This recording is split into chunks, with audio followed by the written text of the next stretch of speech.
गणनायकाय गणदैवताय गणाध्यक्षाय धीमहि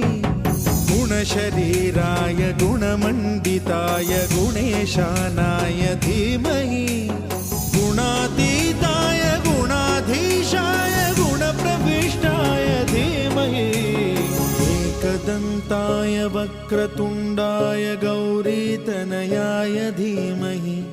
गजेशानाय भालचन्द्राय श्रीगणेशाय धीमहि